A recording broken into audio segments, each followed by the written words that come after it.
¿cuál es la diferencia entre la política y el discurso político, si es que existe alguna diferencia? Bueno, hay quien dice que no hay política sin discurso, es decir, que no hay, bueno, que no hay realidad social sin discurso, ¿no? Que el discurso modela, moldea la realidad social, que los fenómenos existen, pero en realidad es el modo en que se los nombra, el modo en que se los constituye, digamos, en una trama de sentido, lo que le da, en todo caso, inteligibilidad a la realidad, ¿no? Entonces hay algo de eso que me parece que es un punto de partida, es decir, trabajar con el discurso no implica trabajar con un dominio, digamos, de las ideas, algo distinto a los hechos, sino que pensar los discursos es pensar los hechos, ¿no? O sea, decir es hacer.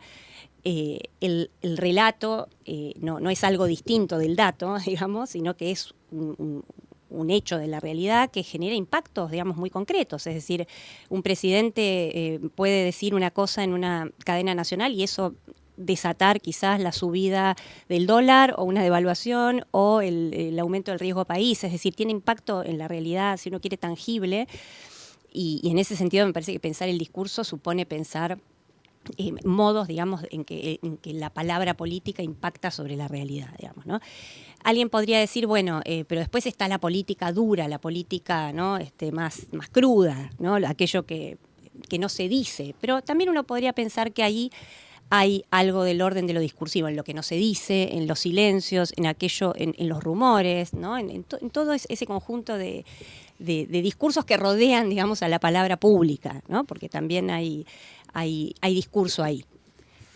Entiendo, y obviamente también, como vos decís, en la rosca hay discurso, o sea, en definitiva nada se hace sin discurso. Ahora, mi pregunta también es, o sea, me quedo satisfecho con esto que decís y me interesa profundizar. Bueno, vos planteás en la cuestión de, bueno, hoy lo virtual, bueno, lo audiovisual, que en realidad viene de hace mucho tiempo antes y que ahora se exprime o se potencia mucho más.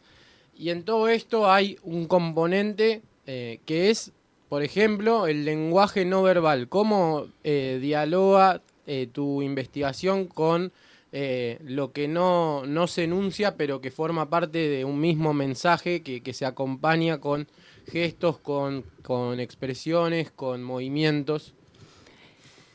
Sí, la noción de discurso no es equivalente a lo verbal, ni a lo textual, ni siquiera a la noción de mensaje, ¿no? Es decir, el discurso es un modo de actuar y es multimodal, es decir, hay discurso, hay significación en distintas modalidades de emergencia del sentido, ¿no? Es decir, y hay sentido, evidentemente, en la elección de un color, hay sentido que todos interpretamos, además, no necesitamos ser expertos para entender que usar un color o moverse de determinada manera o en un TikTok poner tal o cual emoji o usar tal o cual banda musical tiene impacto en el orden del sentido. Entonces, el discurso político debemos pensarlo necesariamente como algo que desborda lo verbal. Es más, muchas veces lo verbal no está presente en lo más mínimo. Uno puede encontrar sentido en una foto o en un video donde no hay palabras,